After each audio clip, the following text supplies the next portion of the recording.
Many years ago, it was a really good exchange on Twitter. Somebody was asking Elon Musk about the Tesla car product.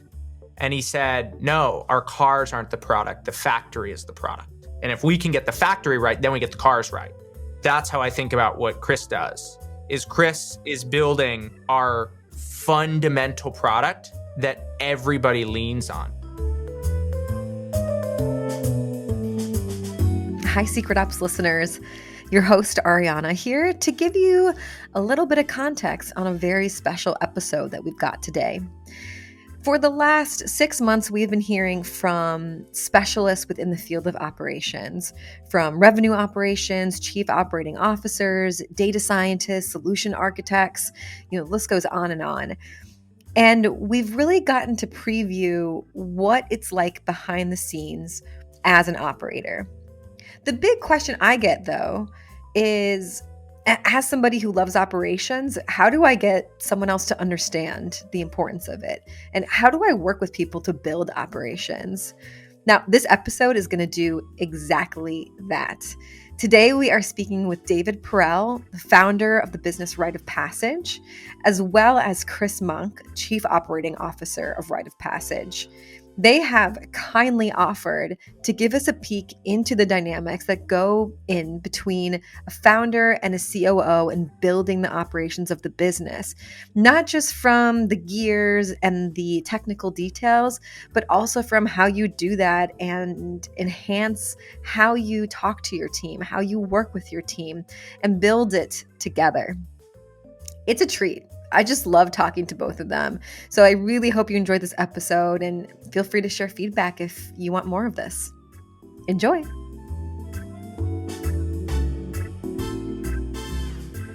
David, Chris, thank you so much for being on Secret Ops today. Like I said in the intro, this is a bit of a special episode, and I do feel like we're getting a secret inside scoop behind the scenes in building a business, not just from the lens of an operator, but also from the lens of a founder. So to kick off, I just want to thank you so much for being generous in your knowledge and open and sharing this experience. I really think it's going to help a ton of other folks learn from both of you. So thank you. Of course. Let's jump in. Why? Why did you want to share your story? Why were you willing to come on to Secret Ops? Yeah, I think for me, it's because I'm a massive ops nerd. And I think David is a bit of a nerd in a different way as well, that we both have this love for how to build good businesses, how businesses work, how people can be effective and happy and all of that in their working lives. And I think the more that we can have positive conversations about how to run small and big businesses better, that to me is the end goal. Yeah, I think for me, I'm very excited about the changes that are happening at a really macro level with work and the possibilities of remote work. And Chris and I have a lot of fun talking about what remote work opens up and really thinking through whenever there's a new technology, it starts off, you have this with the car, right? They say that if you had asked people what they wanted, they would have said a faster horse. And Chris and I are really interested in the car and what does the car uniquely open up, highways and suburbs and all of that. And really thinking through, if we take remote work seriously, what becomes uniquely possible, both from an efficiency perspective, but also from a quality of life for people who work at Rite of Passage perspective too. Amazing. I'm even more excited after that. So let's set the audience in your world of Rite of Passage. David, can you talk to us about the origin story of the business, where it started, how it grew, and where you're at today? Yeah, so I hated school. I hated school and I really didn't like writing. And I eventually learned that writing on the internet was one of the biggest opportunities in the world and it was worth getting good at. And also, it wasn't learning that I hated, it was school that I hated. And I think that in society right now, we think of learning and education as being synonyms, and often they're actually antonyms. That when you are in a world of education, learning actually slows. And a lot of our schools that we've created, they are catering to the averages and they actually go against and hurt people who are really curious and want to move quickly. And I spent 20 years in a classroom thinking I can do way better than this. And all that time ended up creating a lot of the energy and the impetus for Rite of Passage. So in 2017, I took an online course called Building a Second Brain by Tiago Forte. And I saw the potential of what online education could be. Something about the experience was religious or psychedelic, where you're a person right before and then you are a different person right after. And after I took the course about a year later, I called Tiago and I said, "Hey, I would love to make a course with you." He jumped and said, "Absolutely." And we started slowly, but it was always around this idea of let's get people writing on the internet. And it has grown over time, and we're about to begin our 10th cohort. And now it's just exploded. We started 2022 with a team of 3, brought on Chris about a third of the way through the year. He became our COO, put together a plan to really grow this thing. And now we're at roughly 20 full time and teaching almost 1,000 students per year. At what point in that journey did you think, oh, this is actually working and I need to keep going with this? Was that, off the bat, you thought, all right, I see engagement right away? Or did it take a while to really get your footing? There were 2 moments. So the first moment was whenever you start something, it's an experiment. And the first moment was at the end of our 3rd cohort. I was in Mexico City with Will Mannon, who's our director of student experience, my co-founder. He's our chief product officer. And I was sitting in the room, and at the end of every cohort, the students go around talking about what they get out of the course. And I don't know what happened, but I was just utterly moved to tears in this moment, hearing student after student talk about the transformations that they'd had in the past 5 weeks. Things like, I thought that I was joining a writing course, but I ended up getting a whole new identity. I see a vision for myself and the future of the world and society that I didn't see 5 weeks ago. And that was after the 3rd cohort. And I remember going out for a beer with Will after. I remember I ordered a Modelo at a restaurant. They were playing trumpets and all that in Mexico City. Like it was and then they had the mariachi band in there. We were just sort of celebrating. And then that gave us a big push of momentum. And then I remember after the 5th cohort, that was the COVID cohort. So we did it May 2020. And we got a video from our students, 35 minutes long, from, must have been 40 or 50 different students thanking us for the experience that we had delivered.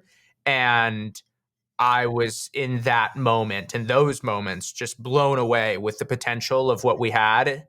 And now just continuing to really try to fulfill it. That's special. It's easy to get jaded. We literally were just talking about this. It's easy to get jaded as you become older and to adulthood, and to be able to have those moments that snap you into, I don't know, a part of the world or a part of learning that you didn't think you could even see is really special. So let's talk about the business is growing. You've got almost 10 cohorts now.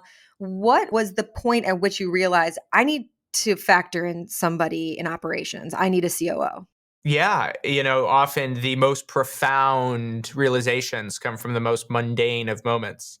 And I was in Denver with Will, who's co-founder, and we were planning for an upcoming cohort, and there was a card that we wanted to create on the site. And the card was basically a mini case study. And Will and I have a very similar personality type. We're both highly creative, highly frontier, good in white space, not finishers, not finishers. And it was like it was a very small project. And we got in a raging argument about who was going to be responsible for it, because deep down, both of us knew that it wasn't going to get done.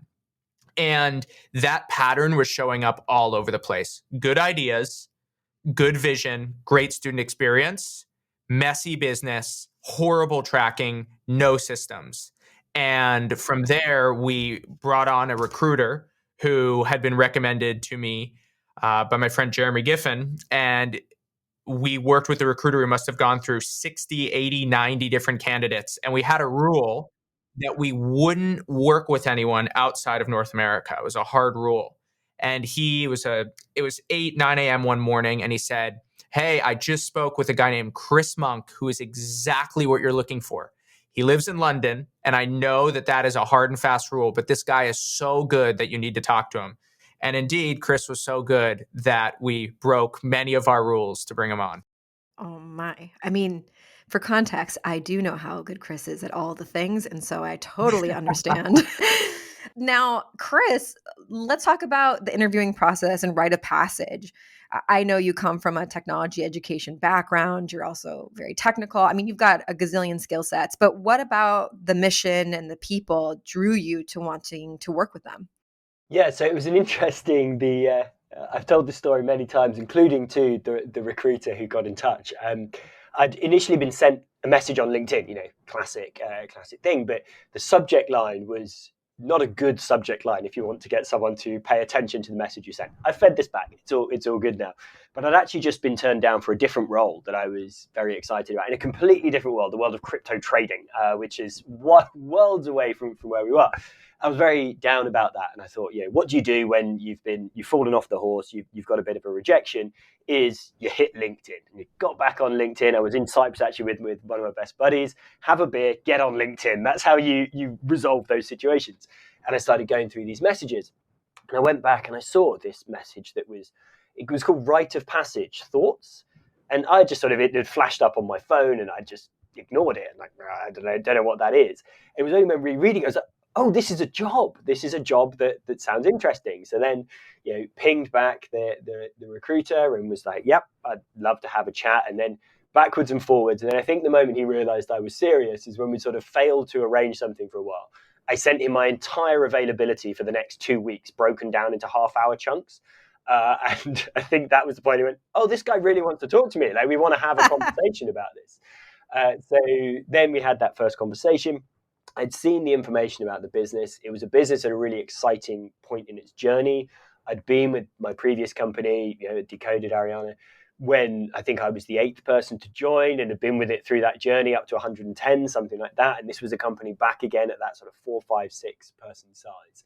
So I thought, this is something I've done. This is something I've learned a lot about, and would love to have the opportunity to do it again, given everything that I've learned beforehand. And the growth that the company had shown so far, and what they were doing was really interesting. Writing is a skill that everyone needs and not enough people appreciate. So I thought, yeah, we'll have a conversation. It sounds exciting. It's my skill set they need. And then I met David for the first time, and that was it, really. This is the thing I want to do. And that was on a Tuesday, I think. And then on the Wednesday night, it was the penultimate week of the cohort that was running at the time.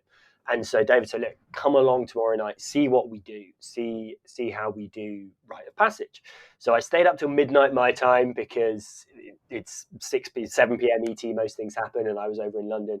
Jumped on this in my pajamas, but bottom half pajamas, top half looking professional, jumped on this course. Looking fabulous. Yeah, From looking the top great. up, yep. Except I got relegated to downstairs because my wife was asleep upstairs, so I couldn't be in my normal study. And I got goosebumps. From the first time that I saw a session in progress, it gave me an incredibly special feeling. In fact, the same feeling that I got the first time I walked into my previous role, Decoded. The first time I walked in and saw them running a training session in their space in London, that was in person, but I got this feeling of some very special people doing a very special thing in a very special way. And from that moment on, I knew I wanted to be part of it. Then I spoke to Will, then I spoke to Dan, then I spoke to Dean, and every single one of those conversations just meant I was more and more convinced that I wanted to do this. And then we got to the final interview, and my memory of it is we just basically laughed for about 45 minutes while talking about where the business could go and what we could do with it. But it didn't feel like an interview. It was just pure joy. As I think the guys were in Denver and having that conversation, and then they did the classic good recruitment trick of saying, well, we'll get back to you early next week. 4 hours later, I think I got the email saying we want to work with you, and that was it. Yeah, I was actually, I wasn't completely sold at that point, if I'm going to tell the truth. I was mostly sold. But yeah, it was a big step. It was leaving a job I've been in for 9 years, joining a new startup in the US. I never met these people. This is a post-COVID world where you're making life-changing decisions about joining a company run by 2 people who you've never met in person. And so I sent this email back to them saying, look, I'm really flattered. I'm really excited. This has made my Friday. And then I panicked that making my Friday didn't sound grateful enough. So I then said, oh, you've made my month, even my year, maybe. Then I signed that off, like without my name. I signed it off cute instead of Chris because of autocorrect. Then panicked because I just signed off cute to these two. I didn't know any of that. Yeah. You saw the cute message at the end of it, and it was just like, oh my god, it's like second email saying I'm excited about a job and signed it off cute. Awful. And I sent this email back just like about really boring logistical stuff, but also things like about paternity leave because I hadn't, it was scary. I knew I had a baby coming. I hadn't mentioned that, and just got the best email back from Will and David that I immediately went, this is the company that I want to join because these guys want to build the kind of company that I want to build and be part of as well. Thank you for sharing that. And also, autocorrect is the best and the bane of my existence. Yeah, it was just, that moment of, oh, it's gone and I've signed it cute. Do I hope they don't mention it or do I sign it out? I don't know. Yeah, it was, but it was all okay. It worked out fine. Listen, I think cute sealed the deal, but David just doesn't want to say it. That's just like I'm saying. Well, I actually got really lucky because I lived with a chief operating officer who, as we were living together, he was going through the process of selling a company for $40 or $50 million. So I saw what it was like to live with one. And I told the recruiter, find me Alex, because if I could have Alex, then it would be great. And I think that hiring, what we find is we often need to go through multiple iterations of a job description, but this one was so clear and so easy, which allowed me to then speak to a recruiter and say, this is exactly what I want. This is what we're going for. And I wanted to hire somebody who had done what we were doing already. And Chris had built Decoded and taken it from, I think he was the 6th employee at Decoded or something like that. And then the company had grown quite a bit, had worked all around the world remotely. And there were so many parallels that I didn't feel like Chris would come on and be like, okay, how do I do this? He would say, I know exactly how to do this. Just get out of my way and let me go execute, which is exactly what happened. Do you think, because I wanted to ask David, I mean, now that I know that you were living with someone that was a COO, you had a pretty good idea of what operations is. When you were looking for a COO, was it still a little bit of a mystery, or were you very clear on what operations would do for your business because that you had such a close connection to somebody that was that thing? I was pretty clear. And I think it was because I had also a very keen sense of where Will and I lacked. And I think that the cardinal sin when you're running a company, people are like, oh, what are your strengths and weaknesses?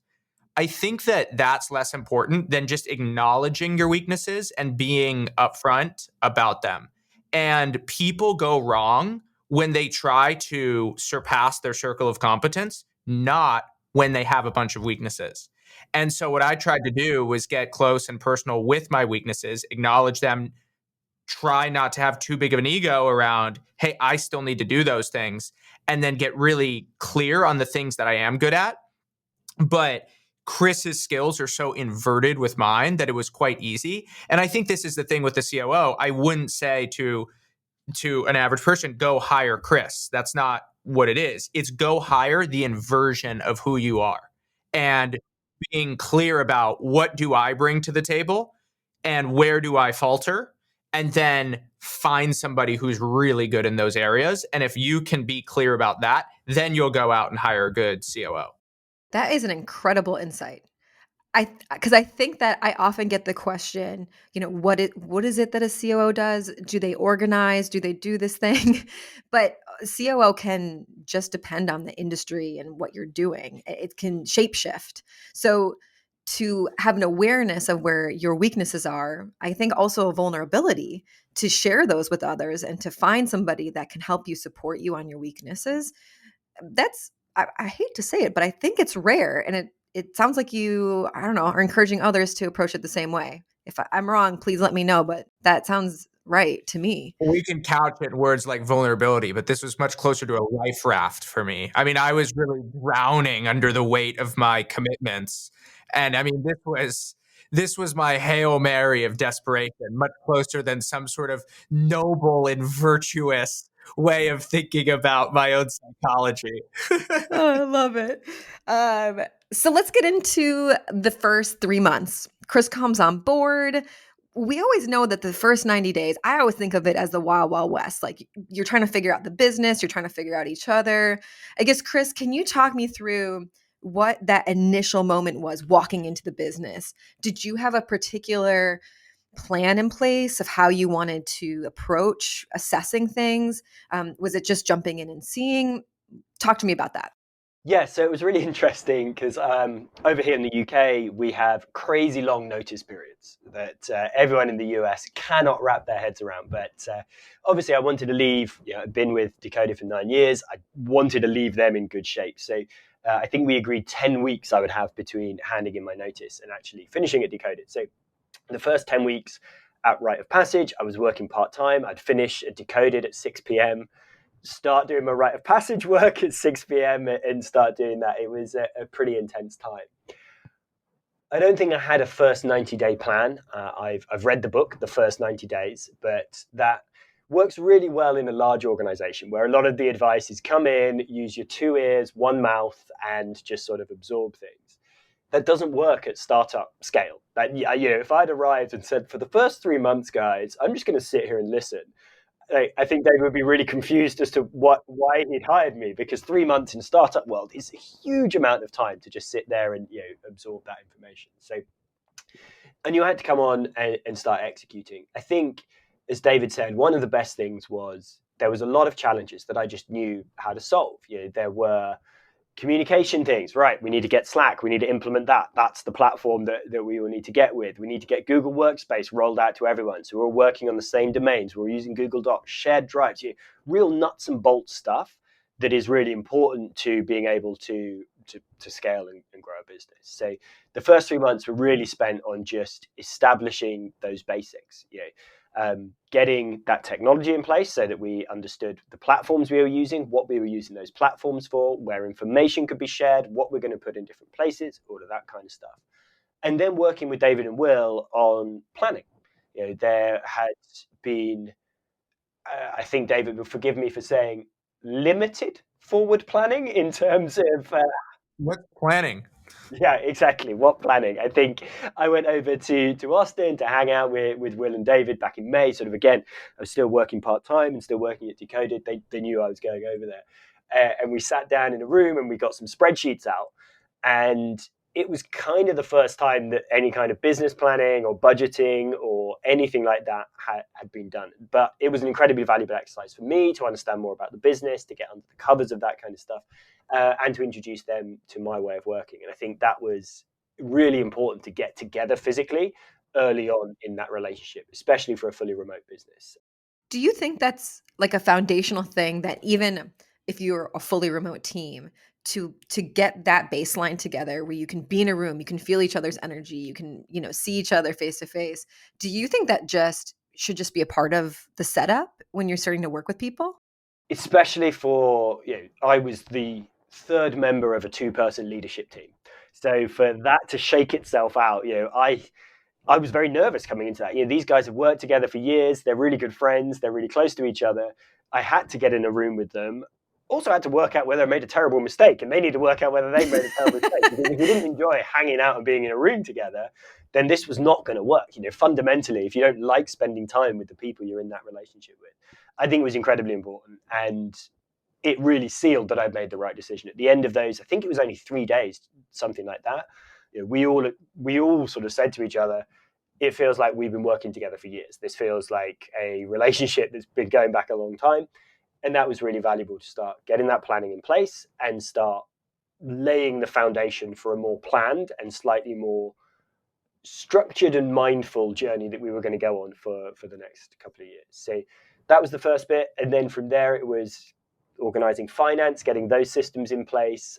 And then I think that was the first 3 months of baseline. Like, let's get to a baseline of everyone knows how we communicate, everyone knows what we're doing, everyone knows how we work.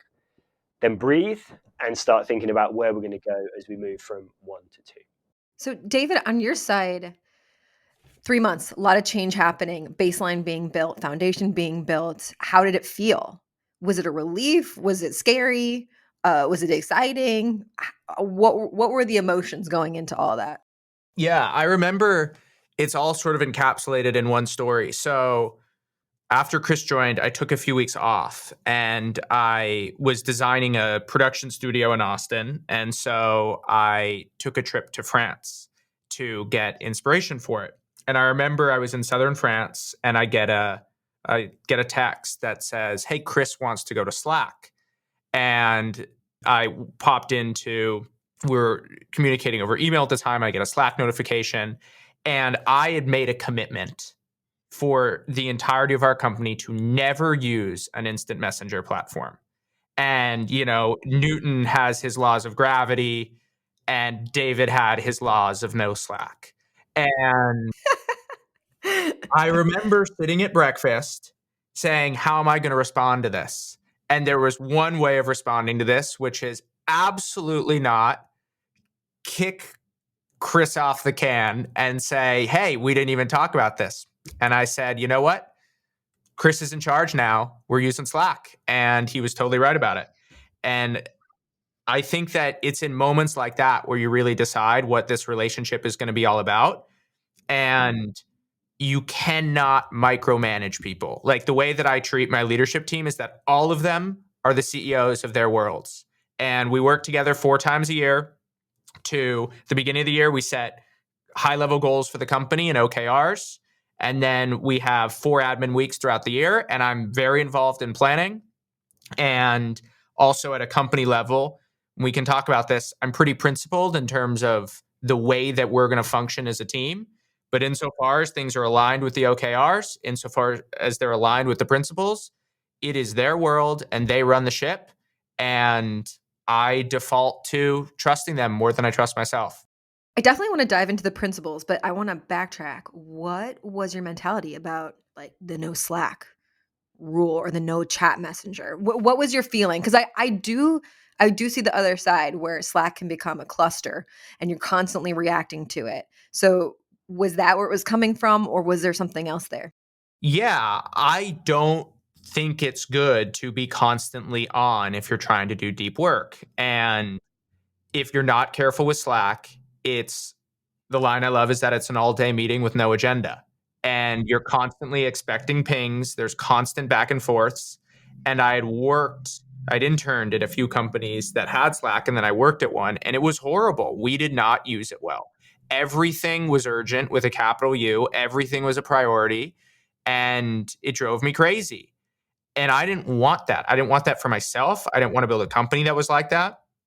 And what I realized is that there were a lot of advantages to Slack in terms of searchability and in terms of the key thing about Slack is that conversations are structured around topics instead of people. And that is the fundamental paradigm shift.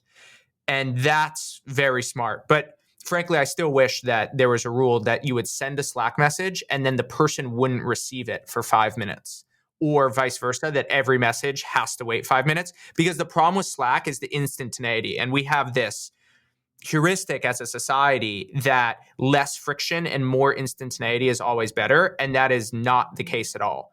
And if we had a world where, for example, on weekends, Slack's defaulted towards sending Monday at 7 a.m., or we had a world where Slack defaulted to having a little bit of latency in the communication, people would be a lot more thoughtful. And that still bothers me about Slack. But everything in life is a trade-off, and I'm happy to accept this one. More than happy to accept this one. It's way better than email, way better than iMessage. But Chris and I have been very deliberate around setting expectations around Slack. For example, even last week, we had a big debate around what are the expectations around a message. So one side of the debate was, should we have the average be 5 hours? And should we say, hey, we expect a message within 5 hours? And ultimately we zoomed out. We said, actually, no, that's not right. Like, this is a place where we're going to be a little bit less prescriptive, and we're going to understand that, hey, sometimes 5 hours is way too long and sometimes it's short and you can take longer to respond to a Slack message, but we're still trying to figure it out. But man, I do wish I could get into the code base and tweak a few things.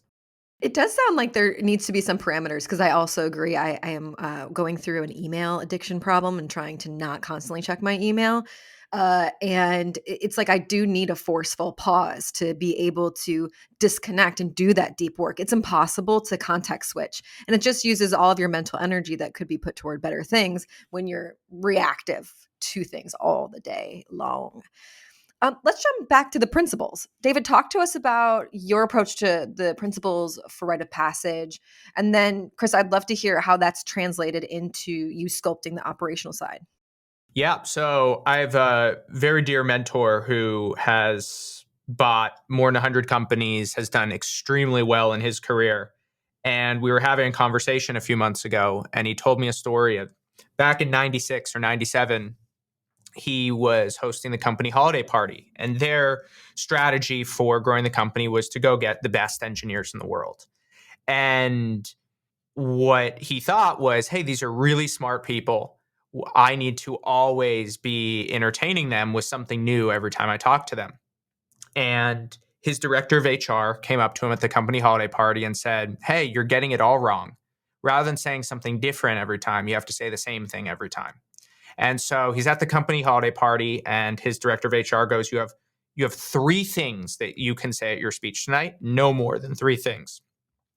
Keep it simple. So he gets wasted, gives the talk, and he's so scared. And after the talk, the employees come up to him and they say, oh my goodness, I've never heard you speak so clearly in your life. That was incredible. We have such a sense of mission, such a sense of purpose, and we feel so aligned.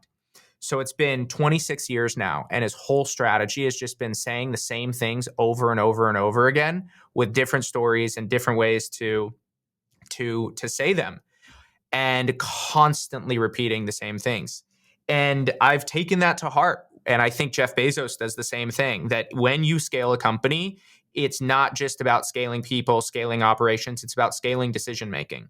And what we've done is we've thought deeply about what are our ways of working? What do we believe? What is the spirit? What is the quality bar? How do we go out and build the world's best writing school? And I've codified that into principles that I just repeat constantly. And what those allow me to do is, first of all, I have stories for every single one of them, both internally inside the company and outside of the company. And then whenever we praise somebody, whenever we critique somebody or a project, whenever we're working, we're always coming back to these ways of working. So one of them, for example, and most of them come out of my own flaws. Like one of them is I have a tendency when I get stressed out to get a little bit serious and a little bit stern to the point of being even a little rude. And it's not something I'm proud of. But because of that, I have a photo of Usain Bolt on my desk. I'm looking at it right now. And our third way of working is Usain Bolt mentality, which means we're going to be the best. We're going to be the fastest. We're going to gun so hard and work our tails off. But also, right before the gun goes off, we're going to be high-fiving. We're going to be laughing. We're going to be dancing and having a damn good time out there. And that's how we work. Another one is, hey, we're flipping tables. We're not here to make incremental change in the education industry. We are flipping tables. There is pre-rite of passage history and there is post-rite of passage history. And if I see something that is too inspired by the traditional education system, something that is bland and boring and already exists, wants to put me to sleep, I can just say, hey, I don't see that we're flipping tables there. It's time to flip tables, turn the ambition, energy, humor dial up and come up with something creative. And so we have 10 of these, and they allow us to operate in a way that has me be in the room without being in the room very often at all. And that's one of the core components that you need to scale a company. You know what I really adore about that too is company values is a normal thing, right? And you identify words that drive your decision making based on those values. I was leading an offsite for a leadership team, and they all were like, "Oh my god, I hate the word. Can we come up with like a fun tagline that describes the thing instead of just like, you know, creativity?" Like it just wasn't enough. So I love the idea of you having that image of like, we're gonna flip this table, we're gonna do this, and this is what it should feel like. Because immediately, yes, and you have that image, and that like I even like feel a little tingly now. Like I want to flip a table. Why not?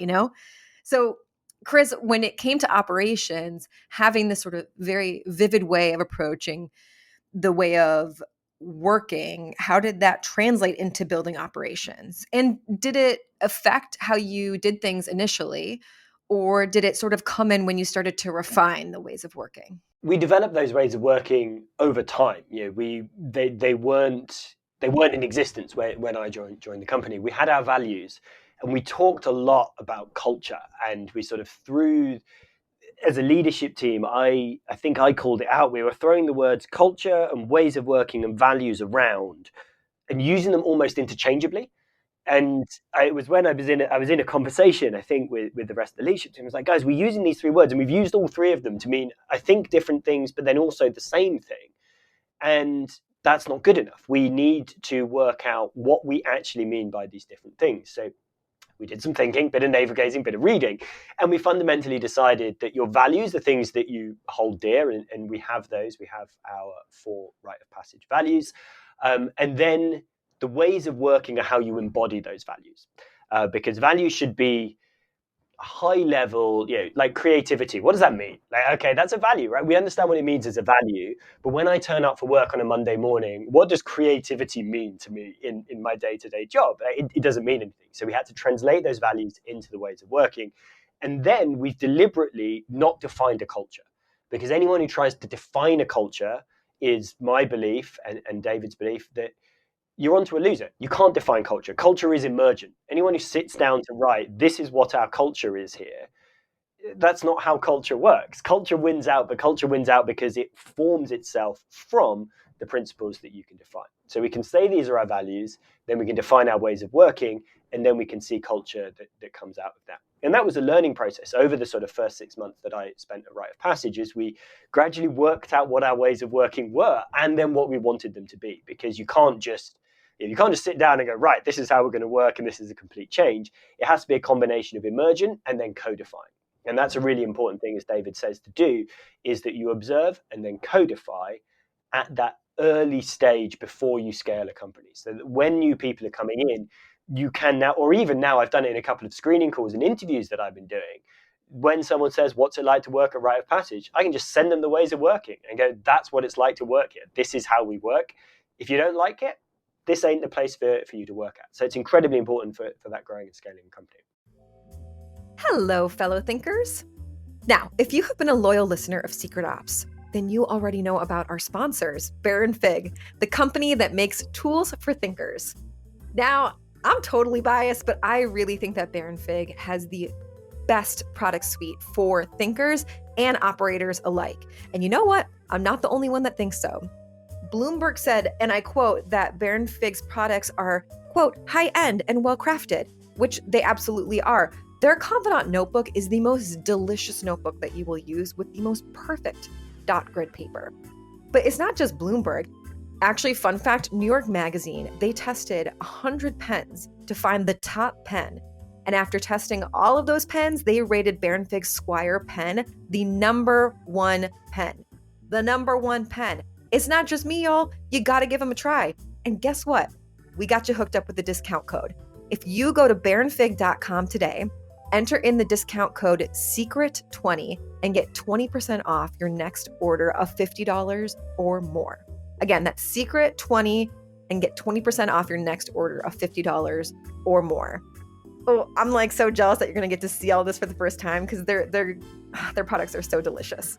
Anyway, enjoy, have fun, let us know how you use the tools, and let's get back to the show. How it feeds into operations, I think, obviously the initial base setting was initial base setting. We had to get that stuff done because that's we need functioning finance systems, functioning all of that kind of stuff. But then as we develop from there, as we've started to become more sophisticated, started to think about how do we set objectives? How do we carry out performance reviews? What is the management system of our company, which is something that we've sort of relaunched the new version of it back in January of this year. That's when I've really lent on those ways of working. So things like Usain Bolt mentality, doesn't need to be boring. And I guess that feeds into when I'm writing operational documentation. A lot of it comes from being a writing company and pop writing and whatever. David, I think, called me out early on when I started writing documentation. Hell yeah, I did. Documentation. He was like, Chris, when you talk, you've got all these examples and it's fun and you've got this vocabulary or whatever. And then I read what you've written and it's boring. Why have you left all of that early? It put me to sleep. Yeah, exactly. And it was a really important point to actually just sort of go, well, just because we're writing about what some people would consider boring, what I actually consider quite interesting stuff about how to claim expenses and how to do this and how to do that. It doesn't need to be boring what you write. And so that feeds into that and that whole sort of idea of how can we make this fun? How can we use stories? How can we get this stuff across that means that people actually buy into what we're doing in operations? That I think is really important. And then in those ways of working, we've got things like process serves people. And that's a really important feature of operations. And again, if I come up with something that is maybe slightly too bureaucratic, I'll be called back on it by the whole team. And that's one of the great things about having them written down is it's not just the leadership team who can do that. Anyone in the company can go, Chris, doesn't feel like this process is serving people here. This feels like, and then sometimes it's like, okay, well, actually, this is why, and this is why we need this. And there's a few things that you don't have the context of, so we need to do that. But it empowers people to call me out because there's a way of working. It's not them versus me. It's them pointing at this sign on the wall and going, dude, this doesn't feel like process serves people. Are you sure about this? And that's a really healthy thing. And then things like work as soulcraft. It's not just a case. That's another one of our ways of working. Don't just bash out the first thing to do. I think our example of that I can think about with operations is pay rises and pay reviews. How do pay reviews work? And this is something that I saw done badly in previous companies, and I've seen done badly all over the place. And I think it's a really important thing. And you could just say, oh, pay rises, just managers put in a record. That would be the easy thing to do.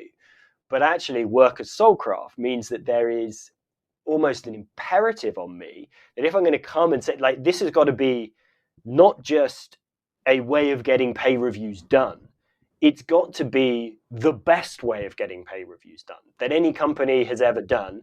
And so to come up with that, I went and spoke to people. I read a load of stuff. I interviewed people. I looked at people doing it badly, looked at people doing it well.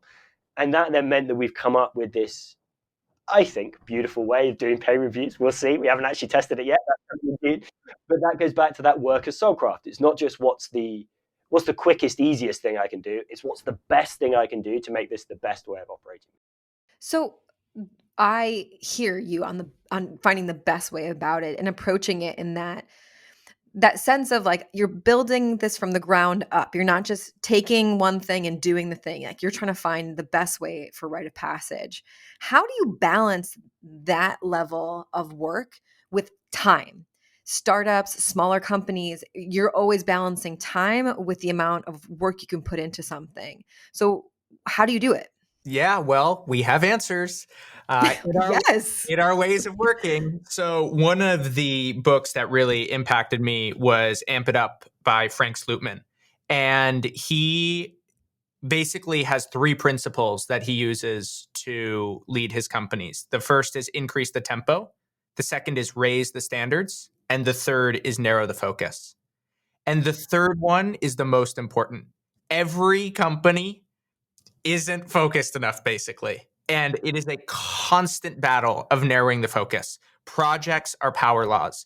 The best projects for you to take on are orders of magnitude more impactful than the average ones.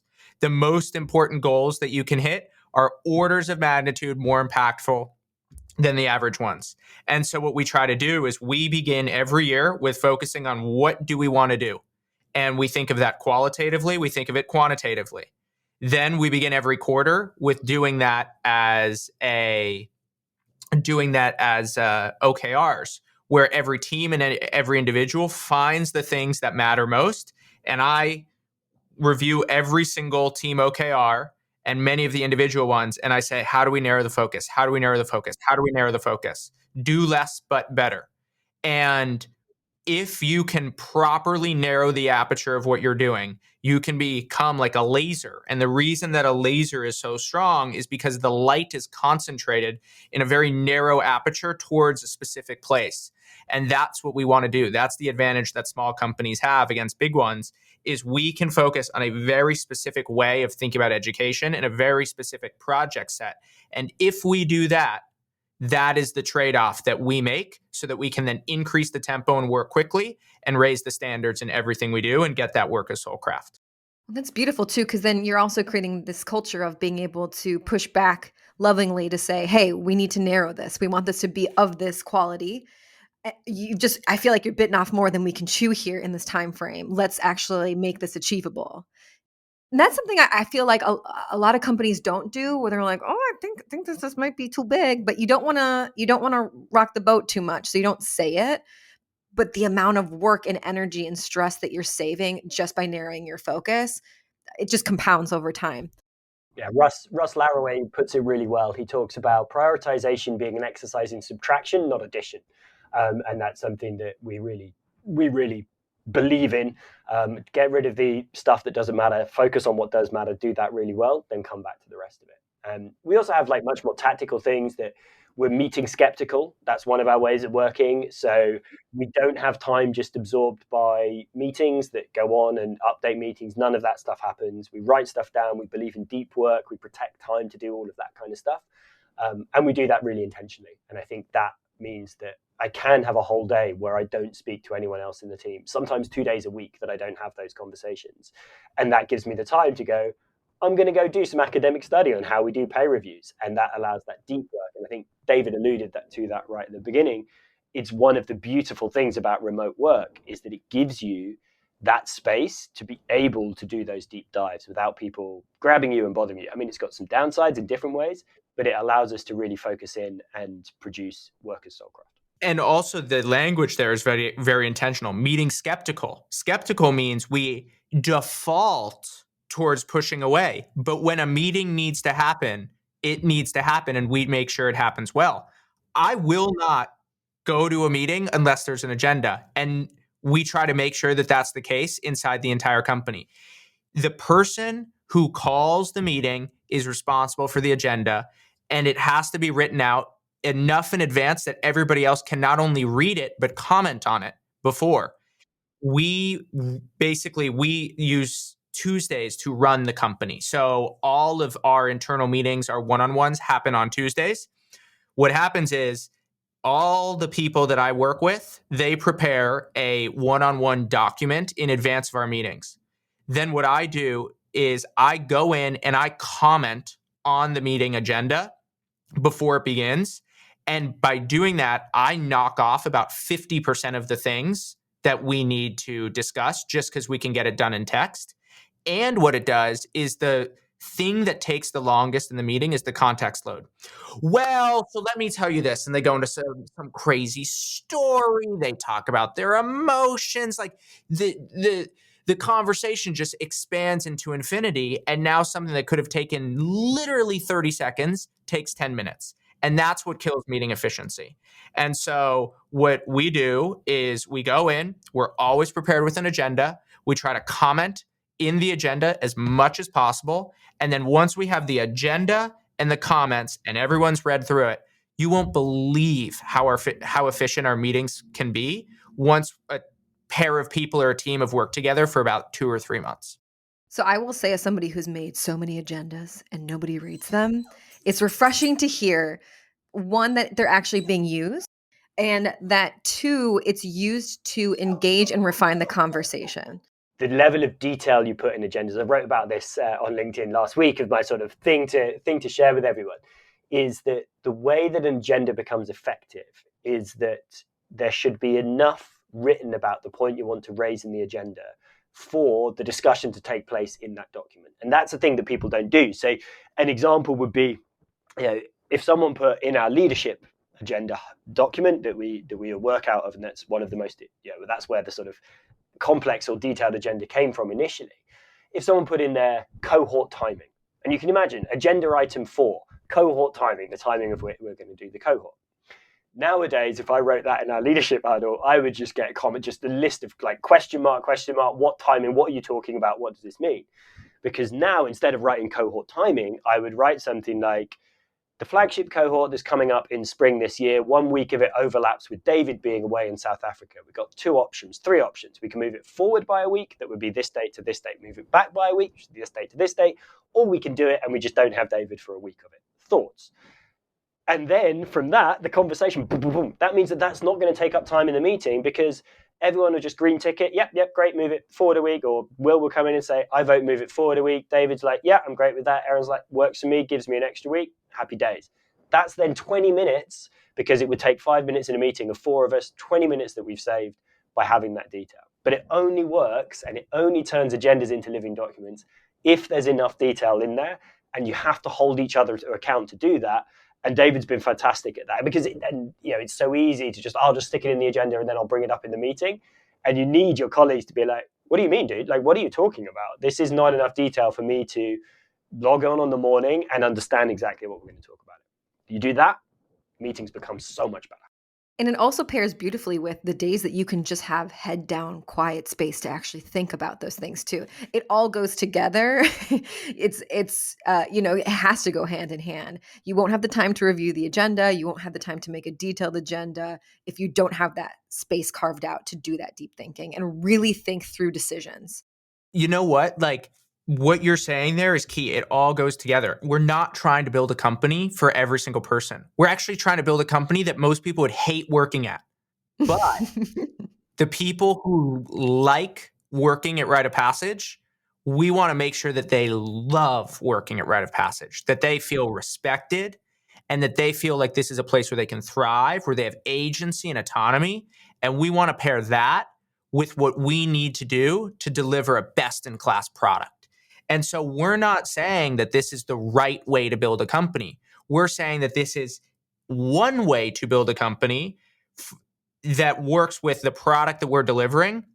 And what I would say is that if you work remotely because you're pulling from a global talent pool, it helps to be more distinct, more opinionated, because on the internet, the more singular you are, people think, oh, that means fewer people will be drawn to me. It's actually the opposite.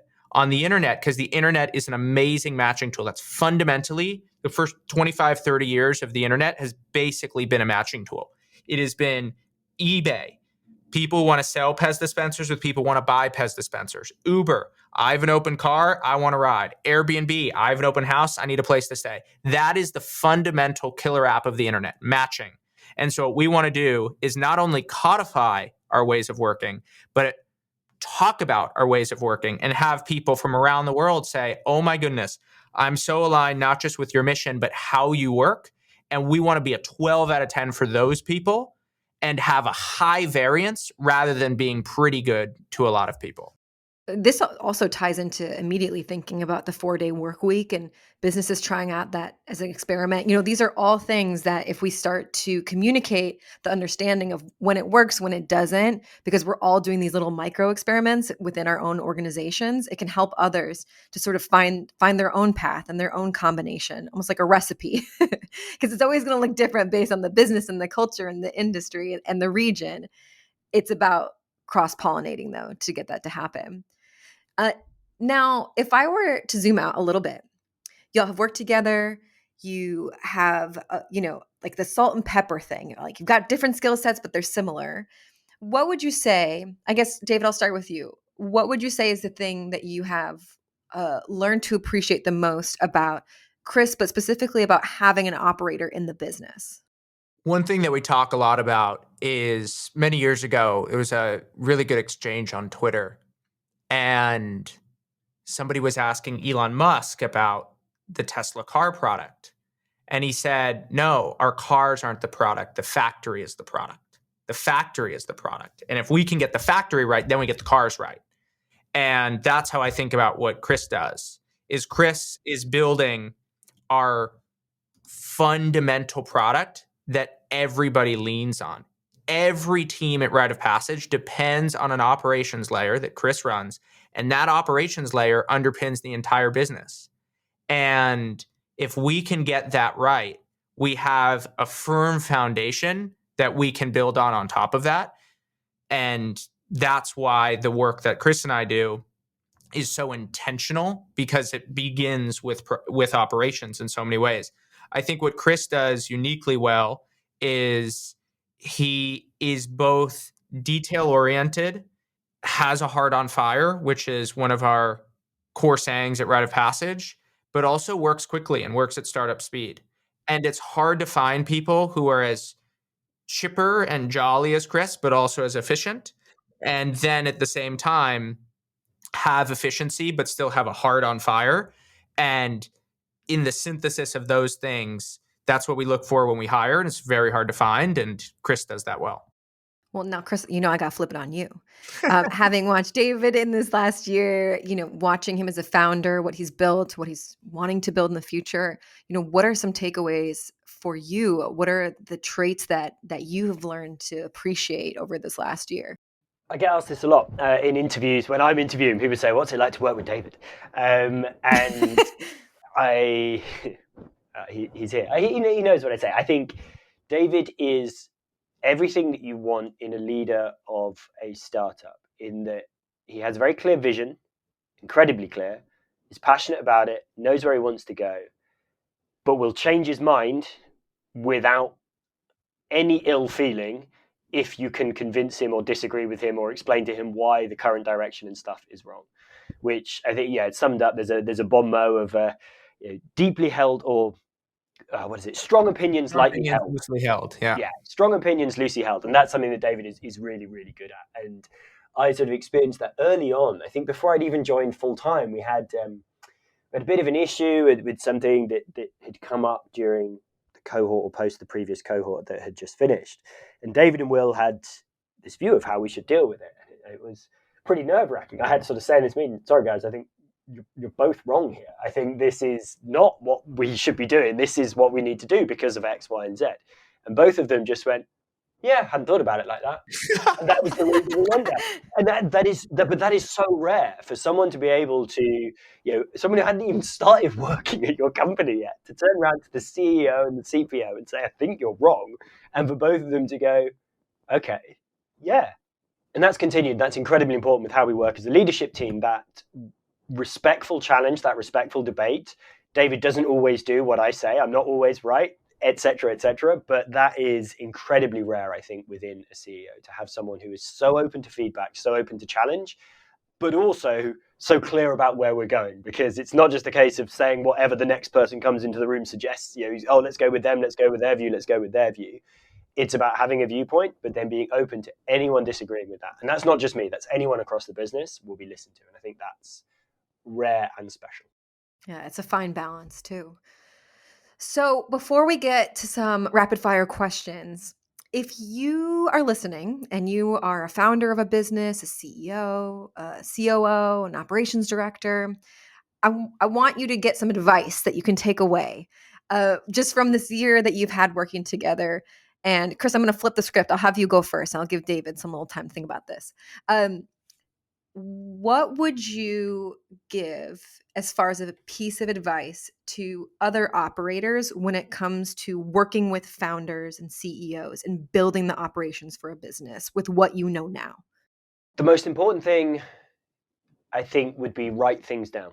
Write things down, and this is very rite of passage here. This is obviously what we talk about. The writing brings clarity, but by writing things down and sharing them in a written format rather than a presentation format or in a meeting and that kind of stuff, it gives people the space to absorb them, to comment on them, and to create a debate in a less hot, less heated kind of way.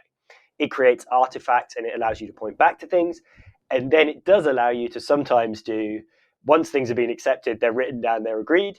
3 months later, you can sometimes be like, hey, mate, we agreed that 3 months ago and we wrote it down. And that's sort of how we have to do things. And that can be, I call it my passive aggression linked to Notion, which I do with a lot of the leadership team every now and then. It's like, why is this like this? Why have we done it? Or what do I do in this? And then it's just, I warn everyone, passive aggressive link to Notion coming up, and then share the link to the documentation of where we've written it down and where we agreed with that. So I think that's really important. The other thing, particularly about building a great relationship, I would say, is read the same books. If you've got books you're reading about operations, or your CEO's got books they want to read, your founder's got books they want to read about business, read the same books. David and I, we absolutely love The Great CEO Within, The 1 Minute Manager, although it's really hokey, but the principles of it. Get Things Done, Radical Candor, When They Win You Win. These are all books that we've both read.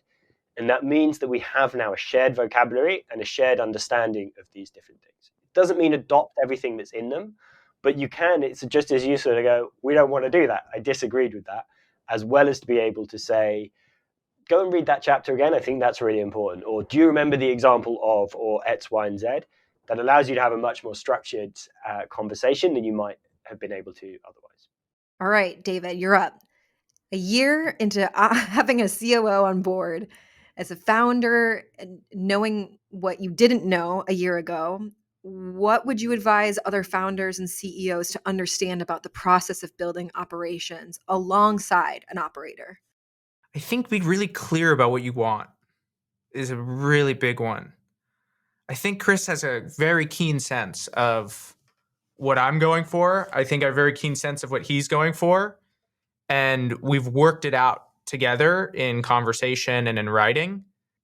And people need structure. They need a vision. They need a visceral feeling of what they're trying to build. And Chris and I have worked very hard on making that the case. And what I'm trying to do is codify as much of how I think into language and stories and clear visions for the future so that people have this visceral feeling of what we're trying to build. This is a course operations thing, but we're trying to build an editing program.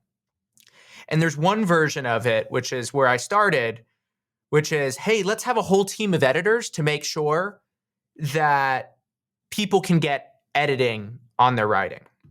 And what I say to the team is, that's not what we're going for. What we're going for is a team of editors so that students can submit something before they go to sleep at night and wake up with their writing having been edited by the time their eyes open in the morning. You hear how much more visceral that is, how much more clear it is? It doesn't matter how many editors we have. It doesn't matter. What matters is that feeling that I can be inside of Rite of Passage. And by the time I wake up after submitting something right before I go to sleep, I can finish my article before I start work in the morning. And it's those sort of visceral stories. That's how you create a sense of aliveness. And that's always what we're going for as we build Rite of Passage. Thank you both just for sharing your experience. I think that so many other people are going to just learn a ton and be able to take away a lot of this into their day-to-day life. And the whole goal is to be able to work together harmoniously. That's going to look different for every team, every combination of operators, founders, CEOs. But if you can take a little bit away and just try it out, it's a start for what it could be in the future. All right, let's do some fun rapid fire questions, shall we? Get to know about you two, okay? David, I'm going to have you answer these first, and Chris, I'll have you go second, just so that we get a nice little flow going. Okay, what is your favorite part of the day? My writing time. Better be. And Chris? I love being in Europe and having quiet mornings before this lot wake up. But then I also love it when they all wake up in the US as well. It's like it gets about 1 and then they're like, oh, morning. Now I've been talking to myself all morning and then everyone comes and joins me. So I love both the quiet and then when they all come online as well. It's all cool. What most inspires you on a day-to-day basis? Well, I have a mood board right in front of me. So let me tell you what's on my mood board. There's a Walt Disney and Disneyland. There's EDM visuals and Casey Neistat, Versailles, the Gardens of Versailles, Usain Bolt, and the person who I'll share is Brunello Cucinelli. He runs a eponymous cashmere brand that's based in a small little village in Italy. And they're public on the Italian stock market. He's been running the company for decades now. And they're all about quality and building a company that's also a joy to work at and very humanistic in their orientation. And some of the things that they do are everybody comes in at 8 a.m. and leaves at 5 p.m. and they do a 90-minute lunch every single day. You're not allowed to have your phone or your computer in any meetings because you need to know your information by heart. You're not allowed to send an email to more than 2 people inside of the company because they don't want people to be overwhelmed with information. And they make things that are they make things in ways that are fair to the animals and that are fair to the environment. And I think that Brunello Cucinelli is a company that I deeply admire in terms of how principled they are. And I think that the world is better because that company exists at the level of what customers feel, at the level of what their employees go through, at the level of the life that Brunello has been able to cultivate for himself. And it'll take me decades, but I want to build a company that is very similar to what he's done. Chris, what inspires you? Yeah, since I've joined Rite of Passage, I've got so back into reading and improving my craft of operations. And every time I read a good business book or a good book about people management, Radical Candor reduced me to tears because it's so eloquently described the way that I've been trying to lead and be a manager and be in business. So those fantastic examples, I think when I read those books, just to be the best version of a leader, a manager, an operator. That's what really inspires me. All right, this is maybe a tough one, but what is the best thing you've bought under $50? My laminated mood board is awesome. I have it on my mirror at home. It's my phone background. It's on all my desks and it's all over the place. And I love having this thing. I have this little image that I look at 100 times a day for the future I want to create. And it fires me up. And right next to it, I have our ways of working, all of our internal sayings, and all of our company goals that I look at as I work. And so whenever I'm on a meeting, I can just tilt my head down, 10 degrees, and I can see my entire vision for my future. I just got to say the added detail of it being laminated made me love it even more. Okay. Chris, how about you? We got a laminator. So we have a printer and a laminator to make sure that whenever I want to change it, I can change it within 30 minutes. Now, the real question is, do you also have a label maker? That's the trifecta. I do have a label maker. Don't worry. Don't worry. Looking around for mine, it should be a maker. Yeah, we knew it was a proper office. Once we got a laminator moved in, then you know it's a real company, right? Although it was funny because the label maker arrived in a box that looked like Godiva chocolates, and I was so confused. Chris, what about you? What is the best purchase you've made under $50? So I was going to say something from my train set, but then there's an alarmingly few number of things that are worth less than $50 on my train set, which is one of the big problems with model railways once you get into them, is it's an absolute money sink. David and I send each other photos of our model railway presents that we got at Christmas, and then we don't tell each other, well, we tell each other how much they cost. We don't tell the rest of our family because it gets embarrassing.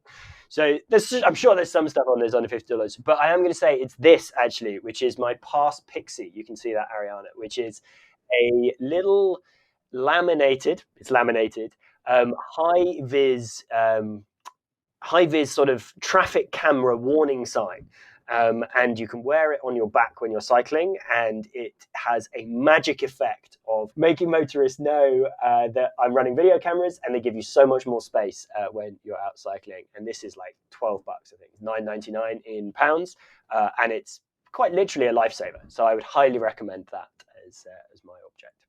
If you had a soundtrack, like you're walking on stage, there's a soundtrack that you want to play to represent you, what song would represent you? I don't do songs. I do EDM live sets, and I would do Porter's Nurture Together live set. I did a documentary that I haven't released on Porter Robinson, and he means the world to me. And it's the live sets that really move me much more than individual songs. Chris, do you have a song? Do you have your hype song? It's the Harry Potter theme tune. Oh yeah, Chris goes to Harry Potter World for his birthday every year. It's the one of his days off. Do you have a wand, Chris? This is really important. No, do you I'm not. have a wand? I'm not a child. Come on. Be the Harry Potter theme tune. All right, last question. What do you want to be when you grow up? I want to be Walt Disney meets Brunello Cucinelli meets the friend who you go to when things are difficult and you're working through something hard, and there's that person who you go to and they listen to you enough that you feel heard, but they're also proactive enough that you feel like you are reoriented again. Chris, how about you? What do you want to be when you grow up? I have no idea. And I mean, that sounds a bit like a flippant response, but it's really not, because a lot of the time people ask me about my career and like the trajectory, and I have to confess that I've had no plan. I left university, ran a tent company, massive tents for a long time, and then I stumbled into the amazing world of Decoded because my brother knew one of the founders, and then moving on from that, I came to Rite of Passage because it sounded great and it looked like a really good opportunity. I have no idea what the next one is going to be. Just keep your eyes and ears open and throw yourself into every opportunity that you get, and then keep going. So, speaking of planning, Mr. Monk. Yeah, I can plan for other people. I just can't plan for myself. That's okay. I'm very bad at I think we just got a new insight on Chris. Yeah, we'll have to wait and see. Ask me again in 50 years' time. All right, I'll set a Google reminder for then. David, Chris, this has been truly such a joy and a treat. And I just really appreciate you, first of all, coming up with this idea. This was not my idea. This was their idea, and it was a brilliant one.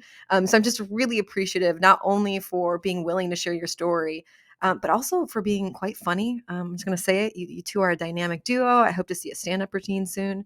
But before we wrap up, where can the audience find you? They're listening. They're connecting with what you're saying. Where should we guide them to check out what you're up to? So we write about operations on our website, riteofpassage.school, and we've written out some of the things that we spoke about. For example, there's a memo on there that I wrote to the team around amp it up. Remember, increase the tempo, raise the standards, narrow the focus. If you want to do that for your company, just type in rite of passage and amp it up. You'll see that. And then also I'm launching a podcast of my own, How I Write. And imagine if every writer did a book like On Writing by Stephen King, a memoir of the craft. Well, you can't have every person write their own book. So we're doing it on a podcast form. So I'm interviewing writers about their craft, how they work, their creative process. How I Write, check it out. Awesome. And Chris, how about you? Well, if you search really hard, you can find me on Twitter, but that is just me banging on about things like past pixies and pro cycling. So don't come to that if you want the operations content. That's all shared on LinkedIn, so you can find me on LinkedIn. And every couple of weeks, I share a little bit about what I've learned over the last couple of weeks. Although I missed it for a few weeks, which is very not rite of passage. But yeah, on LinkedIn, follow me or connect with me on there, and you'll see some of this stuff written there. Perfect. Secret Apps listeners, I hope you gained as much out of this episode as I have. We will link everything in the description. Thank you both again for sharing your knowledge and your brain. And please continue to follow us wherever you find your podcast, or you could check us out at secret-ops.com. We will see you next time.